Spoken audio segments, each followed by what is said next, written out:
Graças a Deus por cada irmão que fez um esforço por estar aqui. E que Deus possa nos falar nesta manhã. O título é Fome e Sede de Deus. Esse é o título da nossa palavra de hoje. Fome e Sede de Deus. E precisamos sempre nos localizar no tempo, saber os momentos que nós estamos vivendo. A palavra que Deus mais usa para nos avisar sobre esses últimos dias é vigiai. Vigiai. Então não é só orar, é vigiar. Vigiar significa acompanhar as notícias, acompanhar o desenvolvimento das coisas no mundo. Dia 7 de outubro do ano passado aconteceu uma coisa inédita. Israel estava dividido como nação e ficou despreparado. Não consigo imaginar, não consegui acreditar quando eu vi essas notícias, que Israel está sempre preparado, sempre vigilante, sempre sabendo antes da hora as coisas que vão acontecer, e aconteceu aquele desastre horrível, coisas terríveis, que mudou a história do mundo, né? Mudou a história do mundo. Estamos vivendo os efeitos disso agora. Então nós tivemos a pandemia, agora nós tivemos 7 de outubro, que gerou, em vez de gerar compaixão por Israel, gerou uma onda de antissemitismo, de ódio. E eu fiquei pensando, como que pode a pessoa normal, uma pessoa dessa geração nossa, com direitos humanos e todas essas coisas, odiar uma pessoa por causa da raça dela, achar que é normal arrastar ela pela rua, de cara para baixo, e toda a população aplaudindo, e a única coisa que ela fez foi ser judeu, única coisa. Eram pessoas simples, que nem nós, estavam em suas casas, e velhos, mulheres, crianças, e toda a população aplaudindo, e agora nos campos do mundo inteiro, e nas cidades grandes, é inacreditável, é inacreditável. Já pensou só porque ser brasileiro você ser torturado? Só porque ser de uma determinada raça, de uma determinada coisa? É uma coisa que em nossa geração iluminada não deveria existir, mas esse é o fato, essas são as notícias. E isso está na Bíblia, está claro na Bíblia. Mas em dia 14 de abril nós também tivemos uma coisa inédita. Nunca na história das guerras modernas houve mais de 330 mísseis balísticos e drones e tudo tipo, quanto tipo, 330. Se 10% caísse, seria um estrago horrível na nação de Israel. Então, nunca houve um ataque massivo desse jeito. Os fabricantes dessas armas falaram que garantiam 90%, 99%, nunca, que era 90% de chance de interditar, e 99% foram interditados. Quase na época da Páscoa, 14 de abril. Guarda essas datas, porque essas datas são importantes. 7 de outubro do ano passado, 14 de abril, Deus manifestou seu braço poderoso e livrou Israel milagrosamente. Milagrosamente. Então nós estamos vivendo em dias de tremendo mal e tremenda manifestação de Deus. E os exércitos dos dois lados, das trevas e da luz, estão se preparando, estão se armando. Esses são os dias que nós estamos vivendo, irmãos. E nós não podemos ficar dormindo, e nós não podemos ficar levando a vida como normal e tudo tranquilo, e achando que daqui para frente vai ser normal, porque não vai ser. E nós temos que estar vigiando e orando, e não sendo levados pelas notícias, muitas vezes falsas, enganosas. Nós temos que estar pensando, meditando e orando. Tem um livro que foi publicado pela Editora Impacto e não está vendendo muito não, tinha que estar vendendo para caramba. As controvérsias de Sião mostra biblicamente o que vem para frente sobre Israel, sobre o mundo. Gente, é primeiro judeu e depois cristão, tá? Isso aí é garantido. É primeiro judeu que é perseguido e em segundo lugar cristão. Nossa vez está vindo aí para frente. Mas Israel vai ter problemas sérios. Deus livrou agora, mas não quer dizer que ele vai livrar direto, porque a Bíblia diz claramente, em muitos profetas, em muitos lugares, duas coisas muito fortes. Primeiro, que esse lugar, Tel Aviv, é quase a capital do homossexualismo, do LGBT, esse movimento todo, e o número de abortos em Israel é astronômico, sangue inocente. Você acha que Deus vai deixar isso sem julgar só porque é Israel? Não. Vem a aflição sobre Israel, triste, terrível. E eu gostaria que você realmente, se não leu esse livro, leia as passagens bíblicas. É uma coisa que nos acorda. Nós somos a favor de Israel. Nós defendemos Israel porque Deus é o Deus de Israel. Mas que Deus está concordando com esse jeito que eles andam? Não. Vai ter problemas sérios. Vai ter aflição. Vai ter, e tudo isso em preparação para a volta de Cristo. Milhares e milhões vão ser mortos, mas vai ficar um remanescente. E esse remanescente, como nação, vai ser totalmente de Jesus. Amém? A Bíblia fala claramente que a primeira nação do mundo, que vai ser nação de Deus, convertido como nação, será Israel. Mas não é o Israel de hoje, é o remanescente que ficar, um povo quebrantado, contrito, arrependido e que reconhece o Messias. Amém? Então isso é só um panorama das coisas que estão acontecendo e dos dias em que nós estamos vivendo. Eu quero falar com vocês sobre o que nós devemos estar fazendo agora, porque nós, olhando em retrospectiva, daqui a uns anos, eu não sei quando vai acontecer, mas nós estamos vivendo na época, tem a época antes de Cristo. Nós estamos na época antes do maior avivamento da história, prometido em Joel capítulo 2. Deus falou, acontecerá nos últimos dias, que derramarei o meu Espírito sobre toda a carne.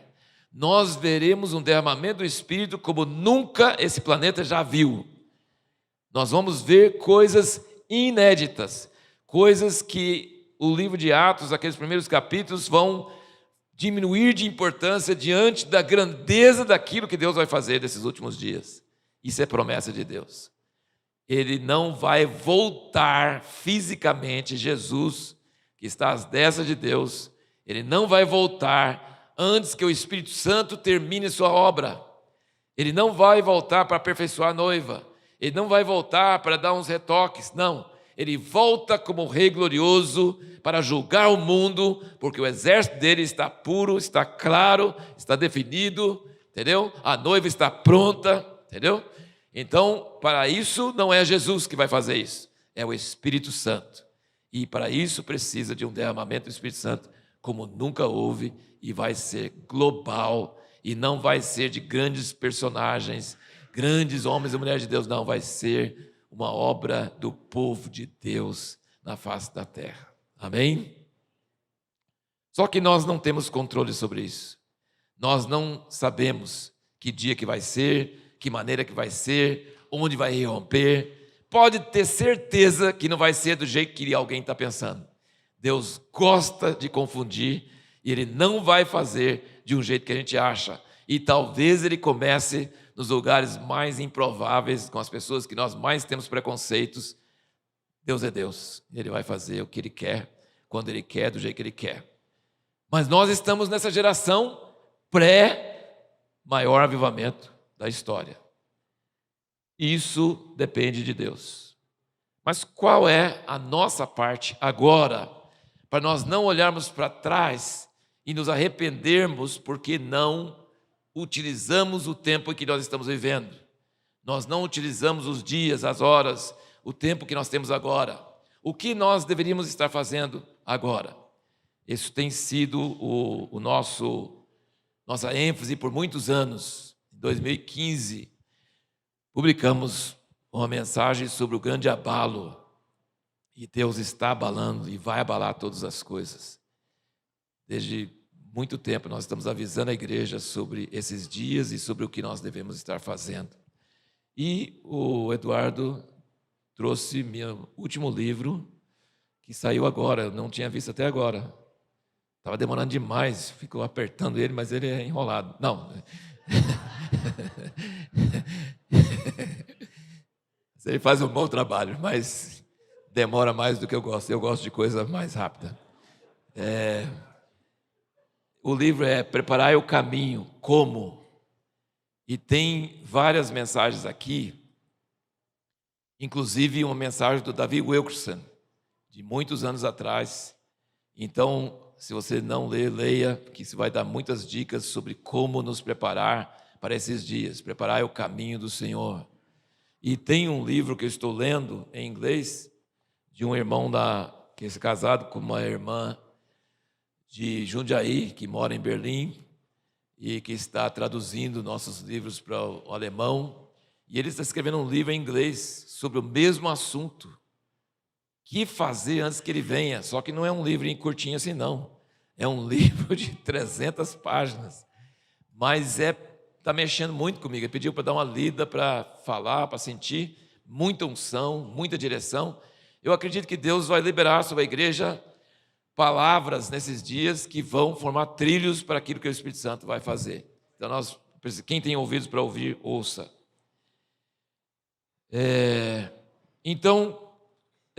Eu tenho aqui, no primeiro ponto que eu quero dizer é sobre isso. O que devemos fazer para preparar para esse avivamento? E junto com esse avivamento vem perseguição e tribulação como nunca antes na história. Então vai ser simultâneo. Avivamento e perseguição. Avivamento e tribulação. Vai ter problemas sérios. A Bíblia diz que a tribulação vai ser diminuído o tamanho por causa dos eleitos, que senão nem os eleitos ficavam firmes. Vai ser como nunca se viu na história. E não é só para Israel não, tá? É para a igreja também. É para nós também. Então, tem previsão de grandes problemas e grandes bênçãos. Amém? Os problemas vão peneirar a igreja. A igreja muita gente que está só servindo a Deus porque é vantajoso, vai cair fora. Chama-se a grande apostasia, o grande abandono da fé. Pessoas que estão em igrejas porque é chique estar na igreja, vão sumir, vão desaparecer. A Bíblia diz que vai haver muita traição, irmão contra irmão, pai contra filho, filho contra pai. Vai ter muita coisa feia, desagradável, ruim, mas vai ter muito poder de Deus e graça de Deus, e avivamento e poder do Espírito Santo, e livramentos miraculosos, e Deus escondendo seu povo, e Deus fechando os olhos dos guardas, e Deus livrando seu povo da cadeia, ou Deus permitindo que seu povo seja degolado, seja o que for, no fim vai ser bom, amém? Amém? Eu acho que quem é degolado vai ter mais vantagem do que a gente que fica aqui, se a gente ficar, porque eles já vão direto para o descanso eterno. A Bíblia diz em Apocalipse, bem-aventurados que morrem no Senhor, porque vão entrar no descanso e suas obras os acompanham. Então, não tem que ter dó dos mortos, não, por amor de Cristo, não. Mas tem que ter dó dos vivos para ver se esses vivos vão ficar firmes e não vão apostatar e não vão deixar a fé. Mas eu queria, então, dizer nesse primeiro ponto, como nos preparar para avivamento e como nos preparar para perseguição. E nenhum dos dois nós vamos produzir, os dois virão fora do nosso controle, nós não temos poder sobre isso, nós não temos decisão sobre isso. A Bíblia diz que nós devemos orar para ter paz, nós devemos orar pelos governantes, nós devemos orar para ver paz, nós nunca torcemos pelo pior, nós sempre vamos torcer pelo melhor, mas que vem, né? Que vem, e nós precisamos nos preparar para isso. Então, a minha pergunta é sobre isso. E vamos então abrir nossas Bíblias em Mateus capítulo 5, versículo 6. Mateus capítulo 5, nas bem-aventuranças. É um versículo bem curtinho, no meio das bem-aventuranças. Ele diz: bem-aventurados os que têm fome e sede de justiça, porque eles serão fartos. Agora, me diga uma coisa: você se sente bem-aventurado quando você tem fome? Eu não sei você, mas eu não. Quando eu fico com fome, eu fico irritado e eu preciso comer logo, senão as pessoas têm que sair de perto. Depois que eu como, eu fico com uma paz tremenda, uma alegria tremenda. E aí posso cumprimentar todo mundo, estou tudo alegre, né? Então a irritação não vem nem por causa de problemas, vem por causa de fome. Então fome e sede não é agradável, fome e sede é terrível. E Jesus diz: bem-aventurados os que têm fome e sede. Não é bem-aventurados os que acharam, os que estão sentindo bênção, presença de Deus e tudo maravilha, não. Bem-aventurados os que estão sentindo falta de Deus, os que estão sentindo horror diante das injustiças na igreja, no mundo, que vê as coisas erradas acontecendo e ficam incomodados e falam: Deus, cadê o Senhor? O Senhor não está fazendo nada, a gente ora, não acontece nada. Essas pessoas, Jesus diz que são bem-aventurados. Mas quando que vem a bem-aventurança? Quando vem a promessa, porque aqui tem os candidatos a ser bem-aventurados ou abençoados. Quem é candidato para ser abençoado? Quem tem fome e sede, ou seja, quem está na pior, certo? Pensa assim: se você está bem, você não é candidato. Mas se você está mal, você é candidato. Bem-aventurados que têm fome e sede. Agora, você não está com fome e sede, você está tranquilo, você está numa boa, Deus está abençoando, está tudo correndo bem, você não é candidato, não. Essa bem-aventurança é para quem? Para quem tem fome e sede. Mas a bênção, a bem-aventurança é que serão fartos. Virá a bênção, virá avivamento, virá presença, virá graça. Isso virá. Mas o bem-aventurado é aquele que sente falta, que está sem, que está carente, que está desesperado. Essa bem-aventurança. E aí vamos para Lucas capítulo 6, que é um pouco mais forte ainda do que em Mateus. Lucas 6, versículo 21. Bem-aventurados vós que agora tendes fome, porque sereis fartos. Você viu lá em Mateus, diz: fome e sede de justiça. Lucas é um pouco mais radical. Ele diz: bem-aventurados vocês que têm fome. Fome, não é só de justiça, não. Fome, fome, fome. Fome de qualquer coisa. Entendeu? Lucas não é muito espiritual. Lucas é mais terreno. Ele fala sobre os pobres. Bem-aventurados os pobres. Mateus fala os pobres de espírito. Não. Mas Lucas fala assim: bem-aventurados os pobres. Ai dos ricos. E Mateus nem fala dos ais, né? Então Lucas é bem pé no chão e bem na terra. Então assim, não é só fome de justiça, é fome. Ou seja, eu queria falar com vocês hoje sobre isso, que Deus gosta de gente que não está bem, que Deus gosta de gente que está mal, que gosta de gente que está com fome. Pode ser fome de justiça, mas pode ser fome de comida e pode ser fome de qualquer outra coisa. Fome de amor, fome de solução, fome de resposta, fome de qualquer coisa.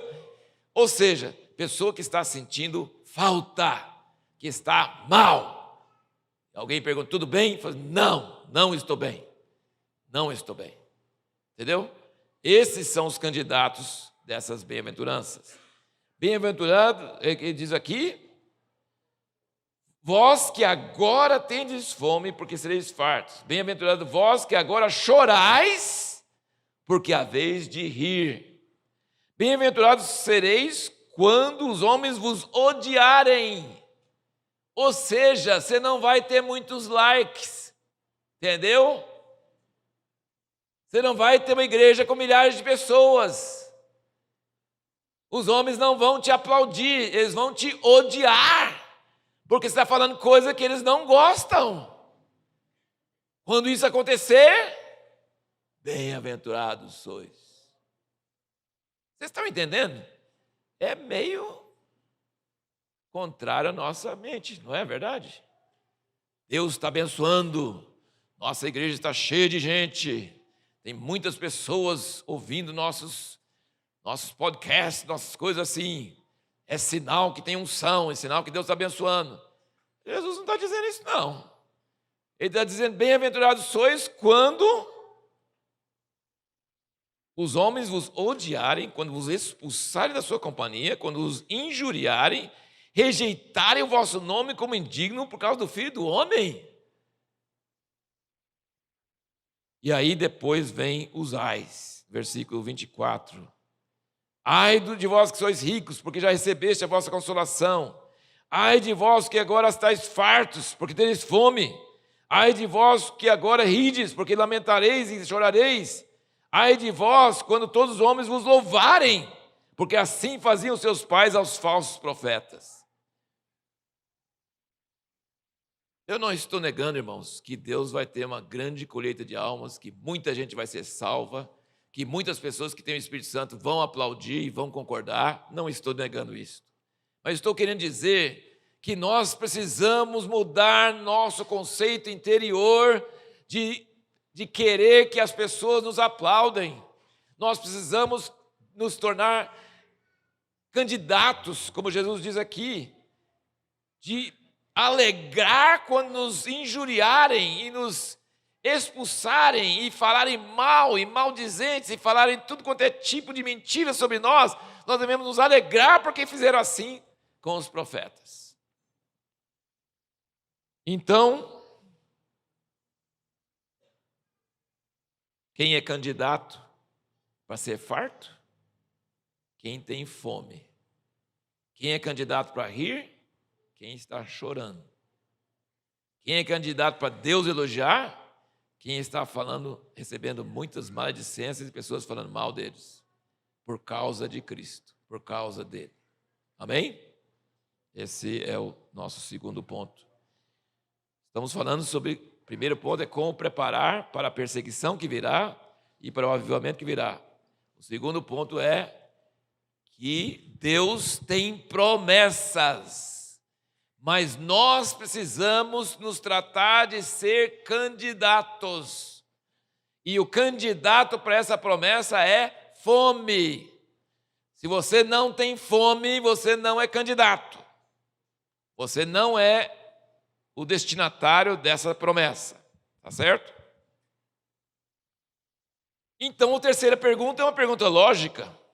Como aumentar a fome e sede? Eu quero ser candidato.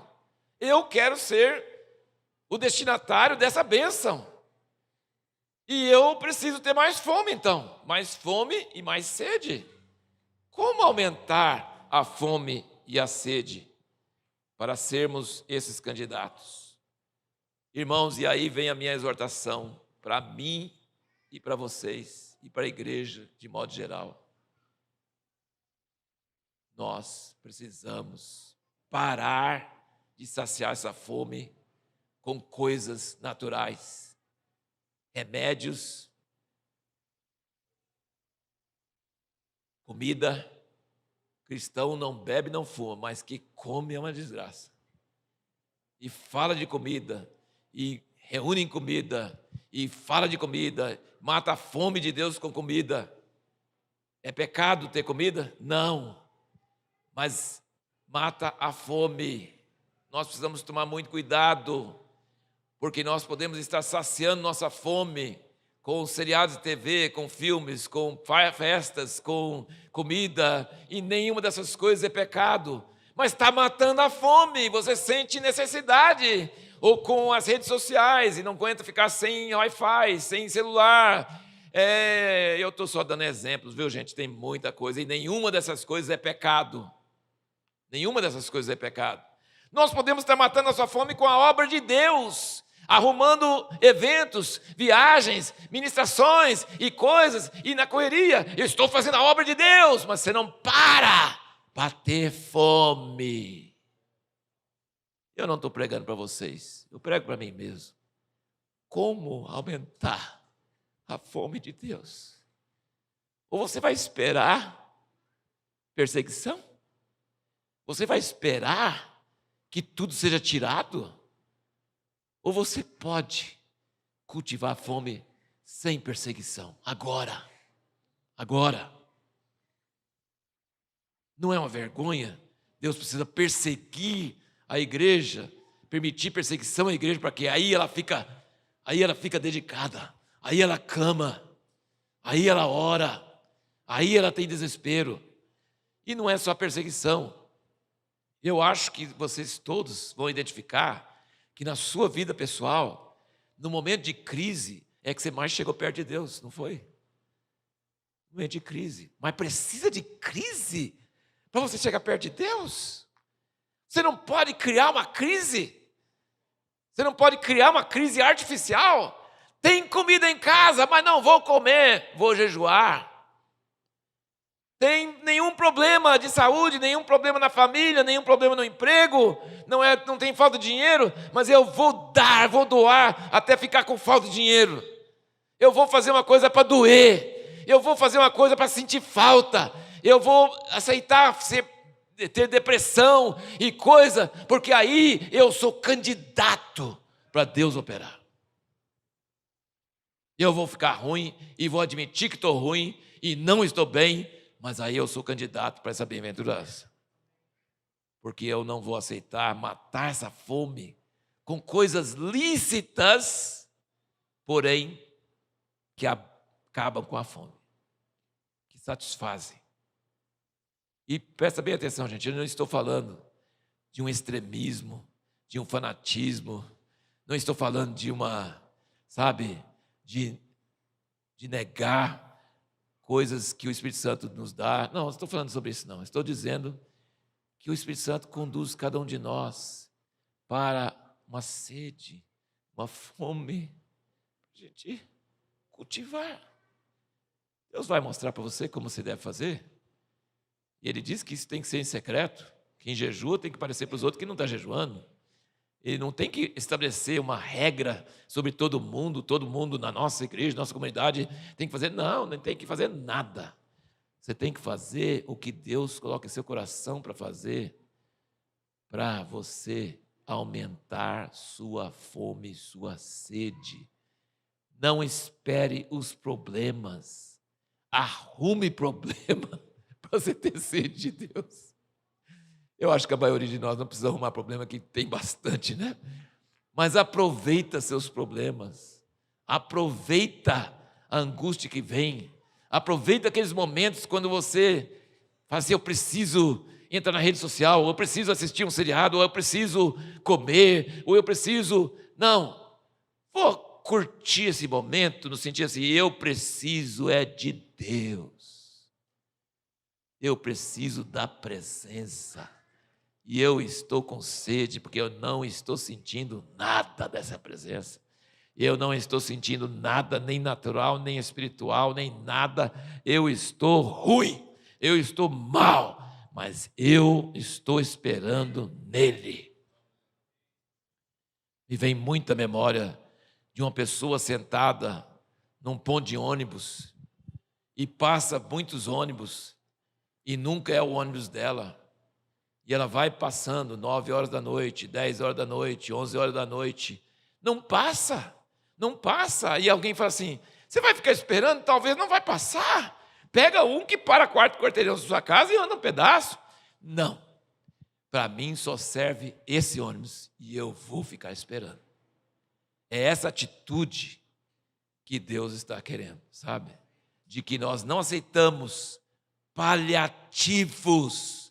Nós não aceitamos amortecer a nossa crise interior com soluções humanas.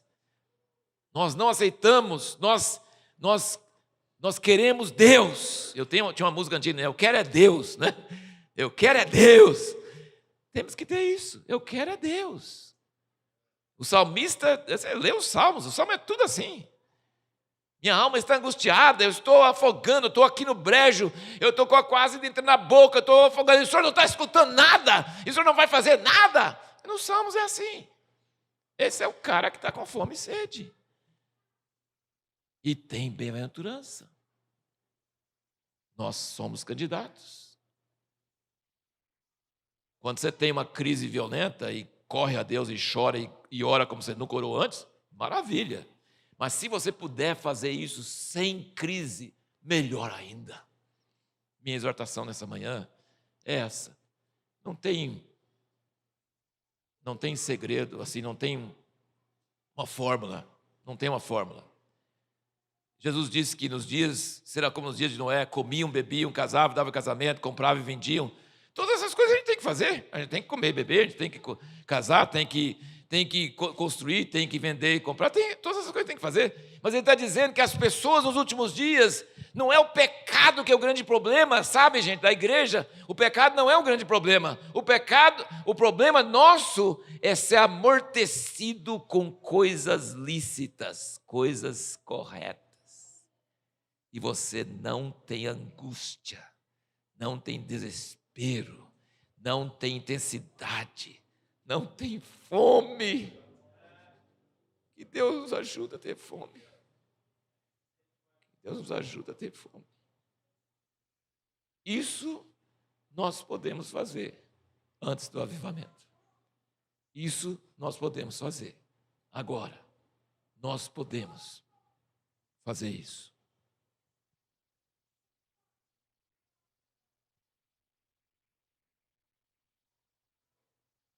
Vire comigo para Mateus 9.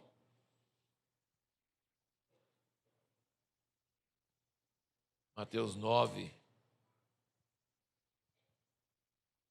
versículo 14. Então vieram ter com ele os discípulos de João, perguntando: por que é que nós, os fariseus, jejuamos, os teus discípulos não jejuam? Respondeu Jesus: podem porventura ficar tristes os convidados às núpcias, enquanto o noivo está com eles? Dias virão, porém, em que lhes será tirado o noivo, e então hão de jejuar. Então, meus irmãos, nós estamos nesses dias. Nós estamos nesses dias. E como eu estou dizendo para vocês, eu não estou indicando uma regra que funciona para todo mundo, não. Eu não estou indicando quantos dias deve jejuar, como deve jejuar. Eu mesmo odeio jejuar. Odeio jejuar. Eu já disse que quando eu fico sem comer, eu fico com raiva. E eu odeio ficar com raiva, então eu odeio jejuar. Mas Deus está nos chamando. O Espírito Santo está convidando. Não leve a vida no normal. Não vai para a reunião da igreja e acha, não, que cumpri meu dever, dei o dízimo, cumpri o meu dever, contribuí lá para o Rio Grande do Sul e está ótimo, está bom. Não está bom, não. Não está bom. Você entrou em crise, você entrou em desespero, aí está começando a ficar bom. Entendeu? Aí você está começando a ficar desesperado por Deus. Aí sua oração tem mais força. Aí seu choro tem mais força. Aí você tem mais sinceridade. Jesus está procurando pessoas que têm saudade do noivo, que nada satisfaz, nenhum dos outros ônibus resolve, só o meu. E eu não vou ficar aqui sentado aqui, eu não vou pegar nenhum outro ônibus, nenhuma outra solução. Eu espero o meu ônibus, eu espero o meu noivo e eu não quero mais nada. É isso que ele está indicando para nós. E aí vamos para o ponto número 4. O ponto número 4. Deus é bom e não gosta de ver ninguém sofrer. Porém, Ele gosta que a gente tenha fome e sede. Como assim? Ou então Ele permite algumas crises em nossa vida, crises terríveis. Filho de Deus não está isento de crises. Coisas terríveis, coisas ruins. Assaltos, doenças, problemas emocionais no casal. Ele permite um monte de coisa.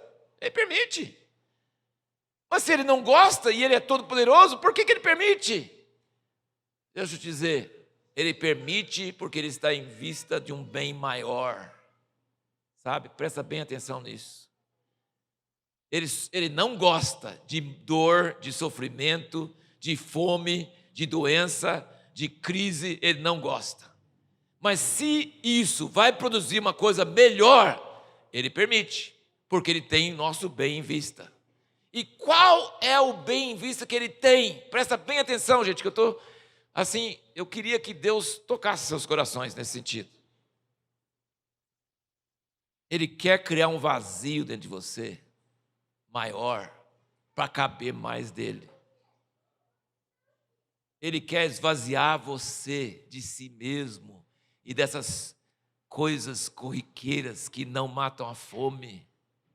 Ele falou para a samaritana: eu tenho água. Essa água que você tem aí não vale nada. Vai voltar a ter sede, mas a água que eu tenho é muito melhor.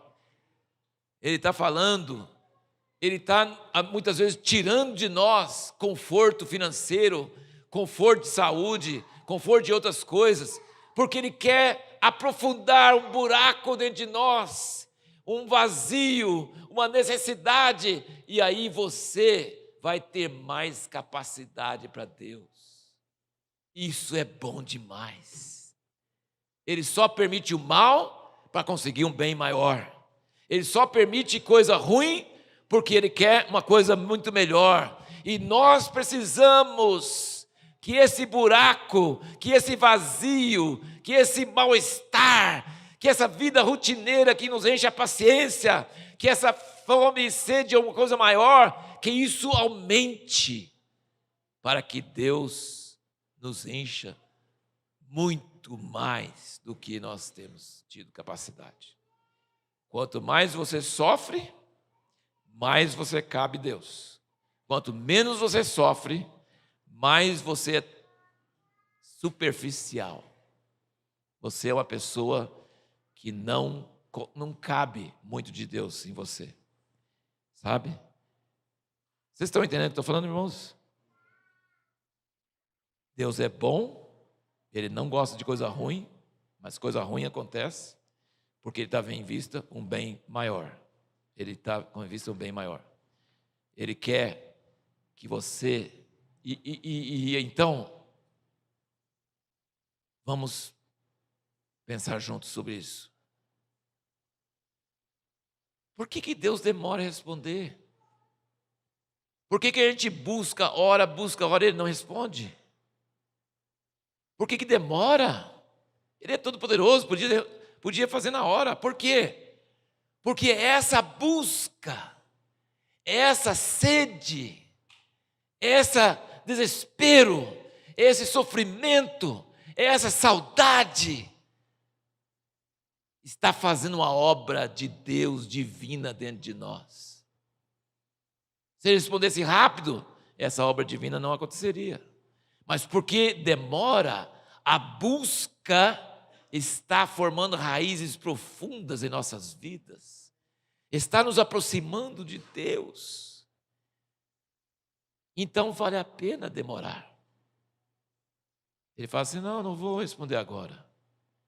Mas continue buscando, continue orando, continue sentindo saudade, continue sentindo falta, continue ficando frustrado e pensando por que Deus não responde. Mas essa busca faz parte da resposta. Essa busca, essa saudade, esse desejo, ele vai estar fazendo uma obra divina dentro de você. Então não apresse Deus, deixe Ele trabalhar.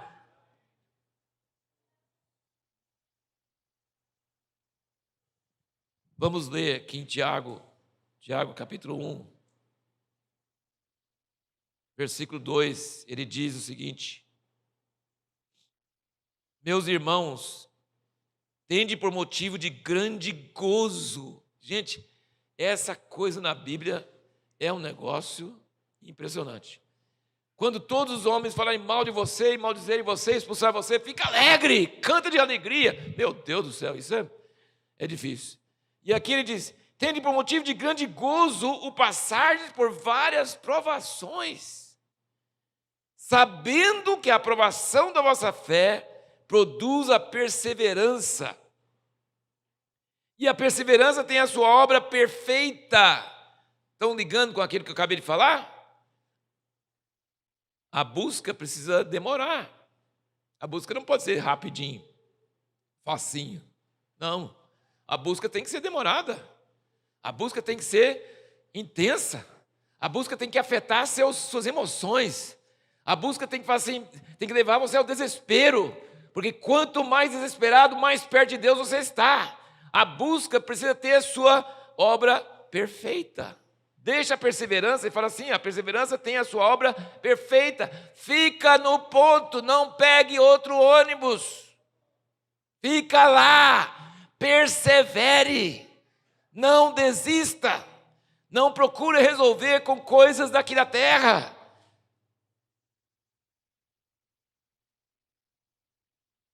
Perseverança tem a sua obra perfeita para que sejais perfeitos e completos, não faltando em coisa alguma. E só rapidamente, Romanos 5 fala praticamente a mesma coisa. Romanos 5, versículo 3. Não somente isso, mas também gloriemo-nos nas tribulações, sabendo que a tribulação produz perseverança. Vocês já viram atletismo, as pessoas correndo? Vocês já viram pessoas que começam a correr muito rápido, parece que vai ganhar, e rapidamente eles desistem, não tem força? Você vê outros que vão mais devagar, mas persevera. É difícil, o corpo inteiro fala para parar. O corpo inteiro fala assim, você vai morrer se você continuar. Mas eles continuam, eles perseveram. E somente os que perseveram é que ganham os prêmios. Então ele diz, gloriemo-nos nas tribulações, sabendo que a tribulação produz perseverança, a perseverança é a experiência é esperança, e a esperança não desaponta por quanto o amor de Deus se derramado em nossos corações, pelo Espírito Santo que nos foi dado. Nós estamos falando sobre o derramamento do Espírito Santo, avivamento. O que vai trazer isso? Alegria nas tribulações, perseverança, um buraco muito grande em nosso interior. Agostinho fala assim, todo homem tem dentro de si um buraco do tamanho de Deus. Só Deus preenche, só Deus. Drogas não resolvem, alcoolismo não resolve, serviço ou a obra de Deus não resolve, nada pode encher esse buraco, somente Deus. Agostinho falou assim, nós temos um buraco do tamanho de Deus, e só Deus traz satisfação. Tudo nessa terra que é bom, a gente quer mais, não é verdade? Né? A gente vai nessas sorveterias caprichosas, algumas boas que estão surgindo aí, né? Você toma, mas você fica com vontade de mais, não é verdade? C.S. Lewis diz que quando vai para o céu, você come uma bocada daquela maçã, você não quer mais nada, porque ela satisfaz. Ela não cria desejo de mais, ela te satisfaz. Ela traz fartura. Não é uma coisa... Então, assim, Deus é o único que pode suprir nossa sede, nossa fome, nossas carências, somente Deus. Nele nós estamos satisfeitos. Mas sem Ele e sem as coisas aqui da terra, a gente fica mal, não é verdade? Sem Ele e sem as coisas que a gente sabe que são pecado, ou então sem essas coisas que a gente voluntariamente jejua, você fica mal, não estou com Deus e nem com as coisas, e nada está bom. Mas é isso mesmo.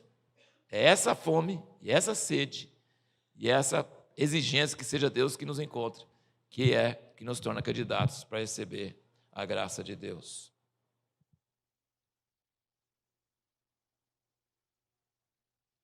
Ele fala aqui, então me buscareis e me achareis, quando me buscardes de todo o coração. Como é que você consegue buscar Deus de todo o coração? Eu pergunto para você. Você faz aquela oraçãozinha, Deus me encontra, você acha que vai adiantar? Sempre é bom, né? Mas não vai resolver. Buscar de todo o coração significa que você vai buscando, chega uma hora que você busca de verdade. Aí você busca de verdade. Aí você sente a presença de Deus de verdade. Tá? Então, para buscar Deus de todo o coração, a gente precisa perseverar. E o último ponto, quinto e terminando, é a situação da nossa geração. E nós estamos inseridos nessa cultura dessa geração. E nós precisamos entender que tem diferenças, tem coisas assim bem diferentes nessa geração do que em outras gerações, tá bom? E sabe qual é a coisa principal que tem nessa geração? Imediatismo. E intolerância para incômodos. Tem que resolver. Está com dor de cabeça? Toma remédio. Está com uma gripezinha? Vai para o hospital. Tem jogo de futebol, os centros de saúde ficam vazios. Quer dizer, o pessoal que enche lá não é gente doente de verdade, porque o futebol tirou eles da doença. Isso é fato, tá, gente? É fato. Doente de verdade não vai ficar assistindo futebol, ele vai estar correndo lá, não é? Mas fica vazio. Todas as unidades de saúde ficam vazias quando tem jogo de futebol grande. Ainda bem, né? Porque os médicos também ficam assistindo futebol, então não tem nem médico para assistir também. Mas as pessoas estão querendo a intolerância para incômodo. Gente, as gerações passadas, a vida era mais lenta, a vida era mais trabalhosa, a vida era mais chata, mas tem algumas vantagens. As pessoas sabiam saborear aqueles momentos preciosos. As pessoas tinham tolerância para trabalhos repetitivos, enjoativos, cansativos. Trabalhar na lavoura é cansativo, não é agradável. Limpar a casa sem todos os produtos modernos é muito trabalhoso. Lavar roupa, lavar fralda, que não é descartável. Todas essas coisas. A vida era muito mais lenta, muito mais trabalhoso, muito mais incomodante, mas tinha muitas vantagens, porque as pessoas tinham tolerância aos incômodos. Hoje as pessoas querem tudo agora, e agora, e agora, e agora, e quer que resolva. Tem que entender que esse negócio de querer que resolve, não resolve. E vai te levando cada vez mais para essas doenças modernas, pânico e todas essas coisas, problemas que estão surgindo, é por causa disso. Antigamente, mesmo corpo, mesmo pessoas, não tinha tanto psicólogo, psiquiatra, remédio, internet, médico, especialista de tudo quanto é tipo de coisa. Então, não tinha nada disso, não. E tinha um valorizar mais dos momentos de alegria. Em outras palavras, não precisava de adrenalina toda hora, não precisava de serotonina toda hora, se tolerava ficar sem. A nossa serotonina tem que ser Deus, amém, irmãos? Se não for Deus, então fica sem, e fica mal, e aceita ficar mal, mas espera em Deus somente, amém? Mas nós precisamos entender que essa é uma sociedade, é uma cultura, e nós precisamos ajudar nossos filhos, ajudar os jovens, ajudar as pessoas, e talvez nós temos que tomar algumas medidas contraculturais. Nós temos que começar a desacelerar a nossa vida, parar. Se você começa a ver que você está dependente de alguma coisa, para com aquela coisa, mesmo que ela seja uma coisa lícita, para. Se você está dependente disso, se você não consegue viver bem sem isso, então, meu filho, você está dependente de uma coisa que não é Deus, não é verdade? Então, discirna as coisas que te tornam dependentes, discirna essas coisas pelo Espírito Santo, discirna as coisas que você não está usando, mas estão usando você, estão cobrando de você. Se você fica sem, você fica ansioso. E a obra de Deus pode ser uma dessas coisas. Muitos pastores não estão cuidando da sua família, não estão cuidando da sua vida espiritual, não estão cuidando nem da igreja direito, porque estão viciados em movimento, em atividade. E não é para dedicação a Deus, é para poder ter adrenalina, é para poder ter aplauso, para poder ter aceitação, para sentir valorização. Irmãos, nós precisamos acordar. Nós precisamos acordar. Deus nos ajude. E para vocês que são ministros, a maioria que são, é uma coisa que Deus vem me falando bastante nesses dias, é que a igreja não é plateia. Todos na igreja são membros do corpo e têm utilidade, eles não estão ali para assistir. Todos na igreja são membros. A gente não deve pregar para a plateia. A gente não deve considerar que a igreja é plateia. Ela não é plateia. A igreja é membro ativo. Entendeu? Plateia, segundo Asher, é em primeiro lugar Deus. O que Deus pensa do que eu estou fazendo? Não a igreja. O que a igreja está pensando? Não. O que Deus está pensando? Eu vou enfrentar Ele. Ele vai pedir contas. Você fez o que eu queria que você fizesse? Você fez o que estava escrito no seu livro antes que você nascesse? Não, fiz isso, não, mas isso aí eu não queria. Isso aí é da sua cabeça. Você fez o que eu queria que você fizesse? Essa é a primeira plateia, é essa. A segunda plateia é o mundo. A Bíblia diz que o mundo tem que ver nossas boas obras e glorificar o Pai. Então nós temos que tocar para a plateia. E qual a plateia? O mundo lá fora, seus vizinhos, seus colegas de trabalho. É para eles. Nós temos que mostrar a vida de Cristo para eles. Eles são plateia. Sim.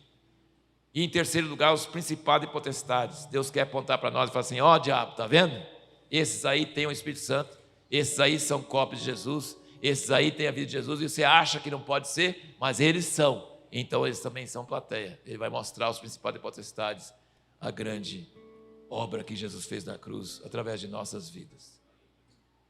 Então, se a igreja não é plateia, mas a igreja é a habitação do Espírito Santo. Então, minha preocupação não é se vocês concordam comigo, mas minha preocupação é se o Espírito Santo dentro de você está dizendo amém para aquilo que eu estou falando. E vocês precisam ministrar nessa base, amém? Ministra sempre nessa base. Não é se as pessoas gostam, não é se as pessoas estão achando legal, mas o Espírito Santo neles está testificando. O Espírito Santo, que a igreja é o corpo de Cristo. Se o Espírito Santo está testificando neles, então não é da carne, é do Espírito. Entendeu? Então nós precisamos estar sensíveis à aprovação de Deus pelo Espírito Santo na sua igreja. Isso nós precisamos estar atentos. E não procurando aplausos ou honra ou coisa humana, né? É isso que Deus está querendo de nós. Então vamos adorar um pouco ao Senhor e vamos orar, e vamos clamar a Deus, e vamos pedir a Deus para nos ensinar, para nós vivermos sobriamente, para nós sabermos pelo Espírito Santo como mudar nossas vidas, como sermos exemplos para a igreja onde nós estamos, como não colocar lei, não colocar um jugo, não colocar regras, mas que possamos transmitir, exalar essa sede, essa fome e incentivar os irmãos a ter isso também, e cada um vai saber o que o Espírito Santo vai conduzir ele para fazer. Pode ser coisas pequenininhas, tá? Pode ser coisas pequenininhas. Sempre Deus começa pequeno, Ele nunca começa grande. Não é coisa enorme, mas esteja medindo, tá? Esteja medindo, e nós vamos orar agora. Cada um vamos dar um tempo para estar adorando e orando. Vamos dar um tempo para o Espírito Santo. Nós temos tempo, né? São 10h30, nós temos até meio-dia. Nós temos tempo para orar, para profetizar, se alguém sentir, para adorar, para chorar. Nós temos tempo para isso, tá? Fica tranquilo. Mas lembra dessas duas coisas. Primeiro, tem alguma coisa que eu sou dependente, que se tirar eu fico mal? Uma coisa que não seja Deus? Tem alguma coisa? Faça essa pergunta. E a segunda pergunta é: tem alguma coisa que está aumentando minha sede, minha fome, meu desejo de Deus, e tem alguma coisa que está tirando isso? Eu preciso descobrir. Amém?